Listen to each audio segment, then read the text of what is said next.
Hello बच्चों, आज हम आपके साइंस का जो चैप्टर है फसल उत्पादन और प्रबंधन, उसमें नेक्स्ट जो लेक्चर है उसको स्टार्ट करेंगे। जो लास्ट लेक्चर था उसमें हमने खाद और उर्वरक के बारे में पढ़ा था। तो खाद एक जैविक पदार्थ होती है जो पादपों के जो मृत भाग हैं और जो पशु हैं उनके वेस्टेज यानी गोबर आदि को सड़ा करके बनाई जाती है। उर्वरक जो होते हैं वो रासायनिक पदार्थ होते हैं जिनको फैक्ट्रियों में तैयार किया जाता है। लेकिन जो खाद होती है उसका ज़्यादा जितना भी उपयोग करें वो कभी भी हानिकारक नहीं होती है। न तो जल को प्रदूषित करती है, न मृदा को प्रदूषित करती है।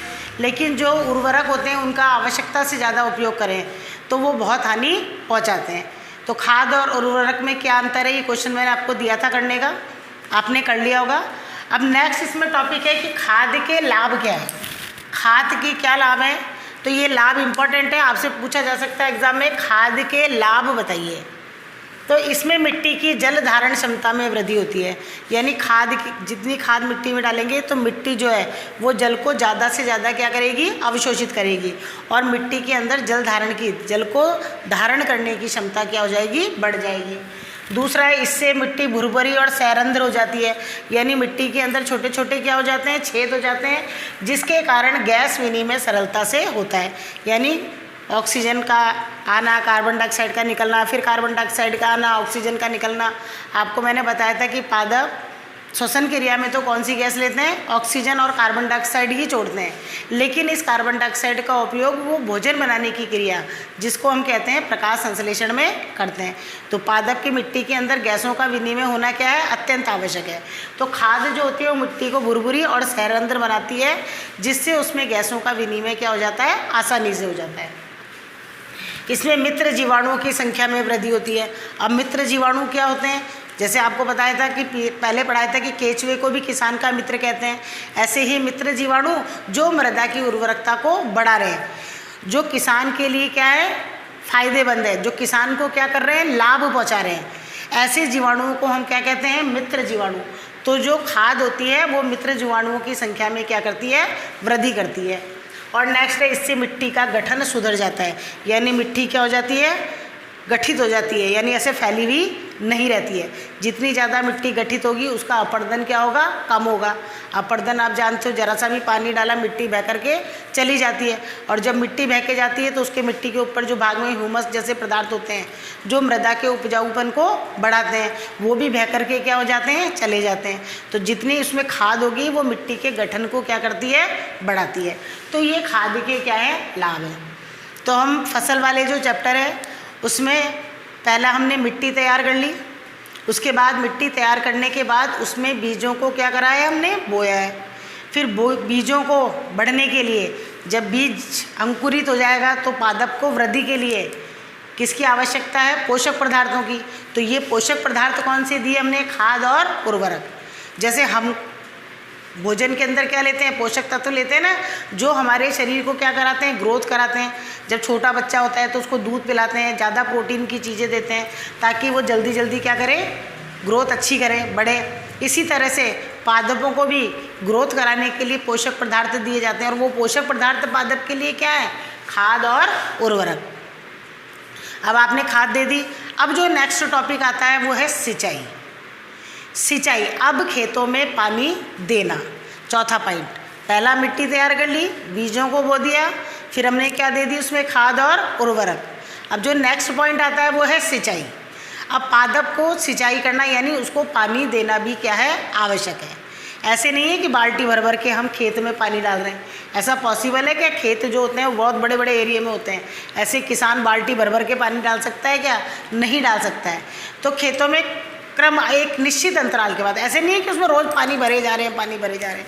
एक निश्चित, हर फसल को पानी की आवश्यकता क्या होती है, अलग अलग होती है। गर्मी के दिनों में पानी देने की आवश्यकता क्या हो जाती है, बढ़ जाती है, क्योंकि आपको पता है गर्मी में पत्तियों से वाष्पोत्सर्जन की क्रिया क्या होती है, ज़्यादा होती है, और उनमें से पानी उड़ करके ज़्यादा निकलता है। तो गर्मियों में हमको पानी देने की आवश्यकता क्या होती है, ज़्यादा होती है।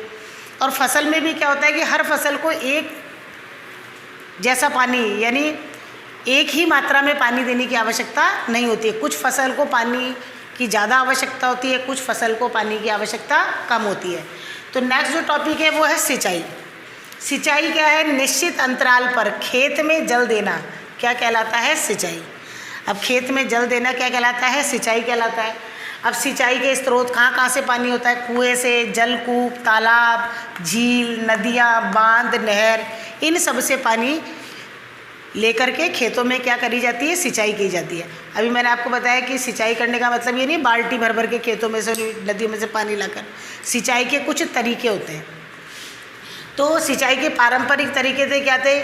मोट या घिरनी। घिरनी आप जानते हो, कुएं के ऊपर वो कभी आप गांव गए हैं तो देखा है पानी निकालते समय उसके ऊपर एक चक्री सी लगी रहती है, उसमें से बाल्टी नीचे डालते हैं, फिर पानी फिर उसको बहाते हैं, तो घिरनी का यूज करते थे।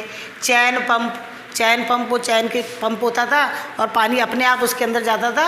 आपकी बुक में इसके डायग्राम दे रखे हैं, आप डायग्राम अच्छी तरह देखना, तब आपको समझ में आ जाएगा चित्र से कि किस तरह से होते हैं। ढेकली, रहट, रहट एक गोल सा जैसे चरखे के जैसी संरचना होती है, वो धीरे धीरे घूमता है, फिर वो नीचे बाल्टी आती है, फिर वो पानी किस में जाता है? पाइप में जाता है, और फिर पाइपों से निकल करके पानी पूरे खेत के अंदर चला जाता है। तो ये कुछ परंपरागत सिंचाई के तरीके थे। मोट, गिरनी, चैन पंप, ढेकली, रहट। अब आपसे पूछा जाए कि सिंचाई के परंपरागत तरीकों के नाम बताइए, तो लेकिन आजकल चाहे से हम गांव में चल जाए, पुराने तरीकों में क्या होता था? श्रम भी ज़्यादा होता था, मेहनत ज़्यादा लगती थी और टाइम भी बहुत ज़्यादा लगता था, और पानी भी पूरी तरह से पादप के हर भाग तक, यानी फसल में पूरे भाग तक पानी भी अच्छी तरह नहीं पहुंच पाता था। लेकिन आजकल सिंचाई के आधुनिक विधियां अपना ली हैं। तो आधुनिक विधि में पहला कौन सा है? छिड़काव यंत्र।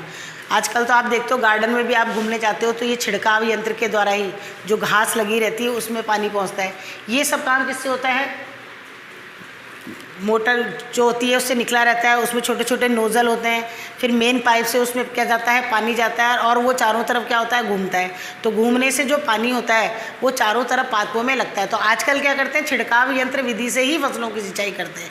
तो खेत में, पूरे खेत में इस तरह से पाइपों पर ऊपर नोज़ल लगा करके, छोटे छोटे नोज़ल होते हैं, फिर उसको मेन पाइप से क्या कर देते हैं? जोड़ देते हैं। फिर जैसे ही बिजली बटन दबाते हैं तो मेन पाइप में पानी जाता है, और फिर वो नोज़ल जो क्या होते हैं? घूमते हैं, उनमें से पानी क्या होता है? बाहर निकलता है। तो इस तरह से इसमें ऐसे लगता है कि जैसे वर्षा हो रही है, जैसे वर्षा का पानी पूरे पादप में गिरता है धीरे धीरे, इस तरह से होता है। तो यहाँ मैंने थोड़ा सा लिखा है, बाकी आपकी बुक में भी पूरा है, फिर भी समझाने के लिए। छिड़काव यंत्र, इसका उपयोग असमतल भूमि में किया जाता है। अच्छा, मेन रूप से किस में करते हैं? असमतल, जैसे कहीं ऊँची है कहीं नीचे है, तो ऊँचाई तक पाइप को ले जाते हैं और उसमें नोज़ल पंप, तो नीचे से पानी खा जाता है, प्रेशर से ऊपर जाता है, फिर नोज़ल के द्वारा पादप के जितने भी पादप लगे हुए हैं खेतों में वहाँ तक उनमें पहुँचता है।